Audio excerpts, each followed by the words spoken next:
স্নান করে তর্পণাদি ঠাকুরকে প্রণাম করে ও মায়েরা শুভ কাজ করবার আগে এগুলো করতে হয় জানেন। সব ঠাকুর দেবতাকে প্রণাম করে স্নান করেই গাছের কাছে যেতে হয়। যান, স্নান করলে গাছের কাছে যান, কলা গাছের কাছে যান। স্নান করে গাছে জল দিতে হবে না। আর যে গাছে, ও বাদাম গাছ হোক আর কলা গাছ হোক আর যে গাছ হোক, কোন গাছে জল দাও? তুলসী তলায়। যাই হোক, গাছে জল দাও তো, নিয়ম মেনে দাও তো। খুব সাবধান, তুলসীকে জল দেওয়ার অনেক নিয়ম। নিয়ম মেনে না জল দিলে বিপদে পড়ে যাবে, পাপ হয়ে যাবে।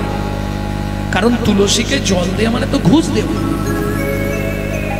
হ্যাঁ, ভিজে কাপড়ে তুলসীর সামনে যেতে নেই কখনো। আপনার কাপড়ের এক বিন্দু জল তুলসীর গায়ে যদি ঠিকরে পড়ে, আপনাকে 7 জন্ম বসনের জন্য কাঁদতে হবে। এক, তুলসী গাছের সামনে দাঁড়িয়ে জোরে গান গাওয়া, মন্ত্র পাঠ করা যাবে না। মুখের থুতু যদি তুলসীর গায়ে ঠিকরে পড়ে, তাহলে আপনাকে বোবা হতে হবে। আর নিয়ম বলবো, সূর্য ডুবে যাওয়ার পর তুলসী গাছে জল দেওয়া যাবে না, সূর্য থাকতে থাকতে যেতে হবে। তুলসীকে জল দেওয়া মানে অন্য কিছু নয়, ঘুষ দেবে। কিসের ঘুষ? তুলসী তুলসী নারায়ণ, তুমি তুলসী বৃন্দাবন, তোমার শিরে দিলাম জল অন্তিমকালে। আজকে আমি তোমাকে দিচ্ছি, সেদিন তুমি আমাকে দিও। ঘুষ। তাহলে ঘুষ হলো নি কেন? বৈকুণ্ঠের অধিপতি দেবী হলেন তুলসী। ওমা, বৈকুণ্ঠে যখনই যদি আপনার বৈকুণ্ঠ ধাম প্রাপ্তি হয়, আপনাকে তুলসী ঢুকতে দেবে না। ওই জন্য তাকে ঘুষ দেওয়া। শুধু ঘুষ দিলে হবে না, আবার 4 জন সাক্ষী দিতে হবে, নাহলে মানবে না। 4 জন সাক্ষী কে কে দেবে? একজনকে না হয় আপনি পাবেন সূর্যদেব, যখন জল দিয়েছেন সূর্য দেখেছে, ও সাক্ষী দিয়ে দেবে আপনার হয়ে। বাকি 3 জন কারা দেবে সাক্ষী? এক হাতে ঘটি ধরে জল দিতে নেই, 2 হাতে ঘটি ধরতে নেই। কোন দিকে যাবে? ঠিক করো। এক হাতে ঘটি ধরে জল দিতে নেই, 2 হাতে ঘটি ধরতে নেই। কি যন্ত্রণা! হাতটা এই জায়গাটা ভালো করে ধরে রাখো, রেখে জল দিবে। এখানটা ধরো তো, এখানটা ধরো, ওটাও হবে না, ও হবে না। তর্জনী, মধ্যমা, বৃদ্ধা 3টে আঙুল দেবেন। কোথায়? ঠিক কোণের বাঁ দিকে দেখুন একটা উঁচু আছে ঢিপি, এই ঢিপি 3 দিকে দেখুন 3টে গর্ত। এই 3টে গর্ত আছে, 3টে গর্তে, ওখানে নয়, ওটা বাঁ দিক, ওটা তো ডান দিক হয়ে গেল। এই পাশে ওইখানে উঁচু ঢিপি আছে, দেখো, খোঁজো। যাদের মাংস বেশি একটু দেরি হবে খুঁজতে। আরে এই তো, এই তো, এইটা এইটা একদম 3টে গর্ত আছে, দেখে নাও। হ্যাঁ, 3টে গর্ত। এরা 3 জন সাক্ষী দেবে। এরা 3 জন কারা কারা?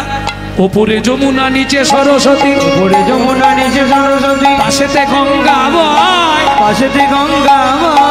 কোন শুভ কাজ করিবার কালে, কোন শুভ কাজ করিবার কালে, দিবেনি সাক্ষী রয়, দিবেনি সাক্ষী রয়, দিবেনি সাক্ষী রয়, দিবেনি সাক্ষী রয়। তোমরা 3 জনেতেই সাক্ষী রইলে, 3 জনেতেই সাক্ষী রইলে। ওগো গঙ্গা যমুনা সরস্বতী, 3 জনেতেই সাক্ষী রইলে। গঙ্গা যমুনা সরস্বতী, যেন কৃষ্ণ পদে থাকে মতি। গঙ্গা যমুনা সরস্বতী পদে থাকে মতি। গঙ্গা যমুনা সরস্বতী জলেতেই সাক্ষী রইলে, জলেতেই সাক্ষী রইলে। তাহলে বুঝে নিলে, যারা খেতে গেল তারা বাদ পড়ে গেল। এই সুযোগে এই তত্ত্বটা তাদের শোনা হলো। কানে দিকে আছে না? বাহ, ওখানে মাইক দেওয়া আছে। বাহ, তাহলে সুবিধে হয়। বাবু মোটামুটি সব ব্যবস্থা করে দিয়েছে। যাক, ভক্তমণ্ডলী, ভক্তিমতী মায়েরা, তাহলে বুঝে নেওয়া গেল তো। এই 4 জনকে সাক্ষী দিতে হবে, তবে আপনি গোলকে জায়গা পাবেন। রাজা স্নান করে তুলসীকে জল দান করে এবার গেলেন দান মহলে। কে কি নেবে? রামলাল, তুমি কি নেবে? ওকে 1 বস্তা সোনা দাও, বইয়ের গয়না করবে। তুমি কি নেবে বাবাজি? ভগবানের মন্দির করবে, ওকে 2 বস্তা মোহর দিয়ে দাও। তোমার কি চাই? রাজামশাই, আপনার হাতির দাঁতের পালঙ্কটা খালি খাবে আর ঘুমাবে। দিয়ে দাও মন্ত্রী, আমার পালঙ্ক দিয়ে দাও, আমি আর শোবো না। ওকে দিয়ে দাও আমার পালঙ্ক। রতনলাল, তুমি কি নেবে? আমাকে বস্ত্র দিন রাজমশাই। ওকে 2 গাড়ি বস্ত্র দিয়ে দাও। তুমি কি নেবে চাষা? 10 বিঘে জমি, 1 জোলা হালের গরু, হালের সরঞ্জাম শুদ্ধ দিয়ে দাও। মন্ত্রী সব থেকে ভালো জমিটা ওকে দিয়ে দাও। যাও চাষা, আমার মন্ত্রীর সঙ্গে যাও, ও তোমায় নিয়ে গিয়ে ভালো জমি তোমার যতখানি দরকার তুমি নিয়ে নিও। মন্ত্রী চালাকি করে হাতে একটা শুলো ধরিয়ে দিয়েছে, যেখানে তোমার দরকার পুঁতে দেবে ওটাই তোমার।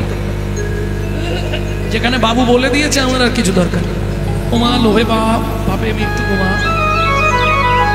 এ বেচারি ভাবছে নেবো যখন একবারে সব নিয়ে নেবো। পোখর রবি দা মন্ত্রী তো যাচ্ছে ঘোড়ার পিঠে, আর ও তো পদব্রজে। 5 বিঘে, 10 বিঘে, 15 বিঘে। মন্ত্রী বলছে 15 বিঘে হয়ে গেল। বলে তোমার কি? জমিদার তো বলেছে যত নেবো তত দেবো। 20 বিঘে, 25 বিঘে, 25 বিঘে, এবার থাক না। বলে এই রে তোমার কি হচ্ছে? গায়ের জ্বালা। জমিদার তো দিতে চেয়েছে 30 বিঘে, 35 বিঘের মাথায় গিয়ে পাটি মুখ থুবড়ে পড়েছে। মন্ত্রী ঘোড়া থেকে নেমেছে, নেবে ডাকছে, ও ভাই ওঠো, শুলোটা পোঁতো। আর কে পুঁতবে? সে হরিবোল হয়ে গেছে। পোখর রবির তাপ, যা মুখ থুবড়ে পড়েছে আর নড়েও নে চড়ে। মন্ত্রী ফিরে এলো, জমিদার জিজ্ঞেস করলো, ও আমার ভালো প্রজা, ওকে ভালো জমিটা দিয়েছে তো? বলে মহারাজ কি বলবো আপনাকে, বেচারি ইচ্ছা করেছিল 35 বিঘে জমি নেবে, কিন্তু কি হলো জানেন মহারাজ? ইচ্ছা ছিল 35 বিঘে, পেল মাত্র 3.5 হাত। পরের জায়গা পরের জমি ঘর বানাইয়া আমি তো এই জমির মালিক। ও দয়াল রে, আমি তো এই জমির মালিক না। ও বিধি রে, আমি তো এই জমির মালিক না।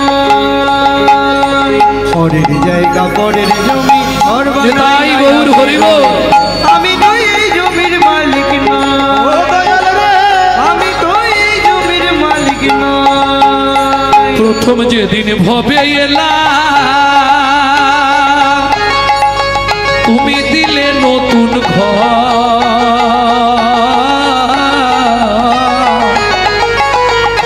ঘরের কথা ভাবতে ভাবতে, ঘরের কথা ভাবতে ভাবতে, ঘরের কথা ভাবতে ভাবতে, ঘরের কথা ভাবতে ভাবতে, ঘরের কথা ভাবতে ভাবতে, ঘরের কথা ভাবতে ভাবতে তোমায় ভাবলাম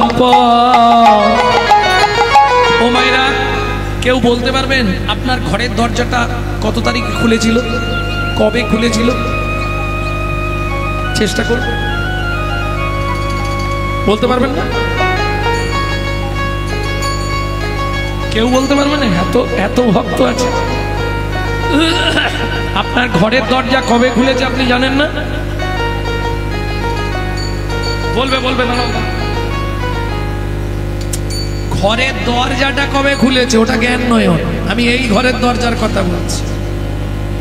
চোখ চোখ চোখ কবে খুলেছিল? যেদিন জন্মেছিলেন। মিথ্যে কথা। মায়ের পেটে থাকাকালীন বাচ্চার চোখ খোলে যখন, আর চোখটা খোলে রাত্রি 12টার পর। যখন থেকে চোখ খুলবে তখন থেকে মায়ের পেটে লাথি মারা শুরু করবে বেরোনোর জন্য। আমি বলছি না, শাস্ত্র বলছে।